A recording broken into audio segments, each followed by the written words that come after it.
probably yung iba sa inyo hindi pa ready. Kaya nga ito guys, no, lumabas itong mensahe ng readiness mga kapiksi, kasi dapat maging ready kayo dito sa mga second chances na ibibigay sa ni universe. Kasi itong mga second chance na to, ito yung magiging dahilan para mag-progress yung inyong pamumuhay. Kung hindi kayo ready mga kapiksi, mananatili kayo sa parang limbo ba, no? Kasi yung iba sa inyo very indecisive, ibig sabihin hindi makapag-desisyon, nag-uurong-sulong, and for some of you, yun yung nagiging balakid para sa success and para magkaroon ng progress sa buhay nyo guys. So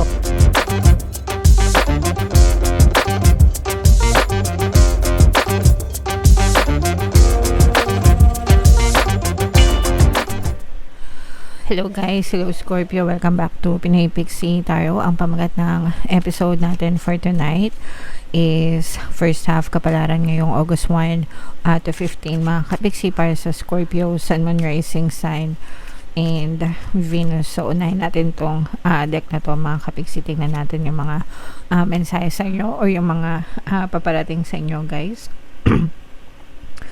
So, meron tayong readiness message mga kapiksi. Ibig sabihin nito, hinahanda ka or kailangan mo maging handa, no? Sa mga susunod na chapter ng buhay nyo, mga kapiksi. I'm sensing guys na merong isang chapter ng buhay mo na nag-e-end, tapos merong panibagong chapter na magsisimula sa buhay mo. So, kung ano man yung mga natutunan mo sa last cycle ng buhay mo, mga kapiksi, make sure na magiging gabay mo siya, no? Make sure you're taking notes, make sure na gagamitin mo siyang gabay para sa susunod na chapter ng buhay mo, para hindi ka maligaw ng landas or para hindi ka na magkamali ulit mga kapiksi. Alright? Okay, so yung next na message naman para sa inyo Scorpio. Ito guys, ibig sabihin nito, for some of you, parang meron nagko-control, no? Merong control issues dito na nangyayari guys. Pwedeng sa trabaho nyo, pwedeng sa relationship nyo, or sa tahanan nyo. Syempre, iba-iba kayo ng sitwasyon mga kapiksi. So, take it how it resonates guys. Pwedeng kayo yung nagko-control, or for some of you, pwedeng kayo naman yung kinokontrol mga kapiksi. Excuse me guys. Pero regardless, no, kahit ano pa yung sitwasyon mga kapiksi, kung kayo yung nagko-control, iwasan nyo guys, because we have to exercise free will mga kapiksi, no? Hindi naman natin makakontrol yung mga tao, bagay, sitwasyon. Ang tanging makakontrol lang natin mga kapiksi is yung isipan natin, okay? Excuse me guys. Pasensya na kayo kasi yung lalamunan natin siguro medyo napapagod na kaka-record ng video. Tsaka taglamig kasi, diba, dahil sa ulan. Anyway, so iwasan natin yung mag-control ng ibang tao mga kapiksi, kasi hindi naman natin yung magagawa. And kung kayo naman ay kinokontrol ng ibang tao, wag nyong hayaan na kontrolin din kayo mga kapiksi. Make sure that your voices are always being heard, Scorpio. Another message para sa inyo guys. Okay mga kapiksi, no, everything is going to be okay. Ibig sabihin magiging ma-okay yung sitwasyon mo, magiging ma-okay yung mga pinagdadaanan mo sa buhay. Pwedeng may mga natatapos kayo ng mga problema din guys, kaya okay. Okay na okay guys, okay? Alright, so comment down below Scorpio if feeling nyo naka-resonate kayo dyan guys. Shuffle natin to mga kapiksi. Habang sinashuffle natin to, panoorin nyo muna yung video natin regarding sa ating paano mag-manifest ng abundance video course. Kapiksi, sawa ka na ba sa mga struggles at hirap sa buhay mo? Masipag ka ba at masikap sa buhay ngunit hindi ka pa rin umaasenso? Ilang beses ka na bang nag-attempt mag-negosyo at mag-invest pero palagi ka pa rin nalulugi? Sa pagkakataon na ito ay maaaring may subconscious beliefs ka na nagiging balakid sa iyong pag-unlad at pagyaman. Introducing, paano mag-manifest ng abundance video course. Dito ay matututunan mong ma-overcome ang mga balakid mo para tuluyan ka ng umunlad, umasenso, sumagana, maging matagumpay, successful at maswerte sa iyong kabuhayan, pera, trabaho, negosyo sa lapi at kaperahan ng bonggang-bongga. Dali, mag-send na ng email sa pinoypixie@gmail.com at simulan na ang iyong pagyaman ngayon. Alright, so sa lahat ng gusto mag-apply ng course guys, naka-flash sa screen nyo. Una, meron tayong paano mag-manifest ng abundance video course. Meron din tayong paano mabala ang third party at magkaroon ng harmonious na relationship. And meron din tayong paano pabalikin si ex revised breakup. Sa mga interesado guys, mag-send lang kayo ng email sa pinaypixie@gmail.com. So, Scorpio, kayo ay represent ng Water of Cups sa ating King of Cups sa ating spread mga kapiksi.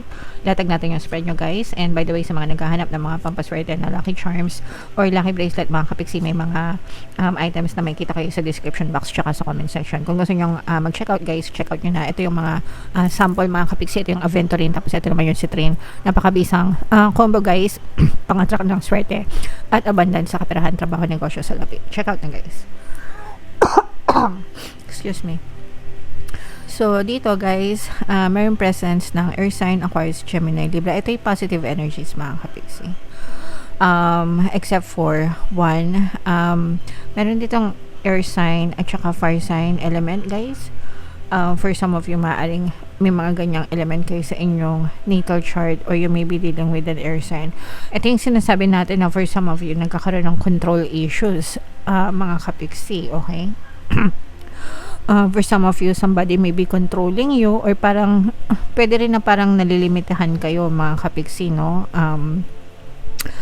Nalilimitahan kayo sa mga desisyon nyo, ganyan, sa mga gusto nyo gawin kasi pwede rin kasi na-limited lang din yung resources nyo mga kapiksi. So, let's say for example, gusto mo mag-apply gusto mo magnegosyo pero wala kang kapital o kaya wala kang oras. So, very limited yung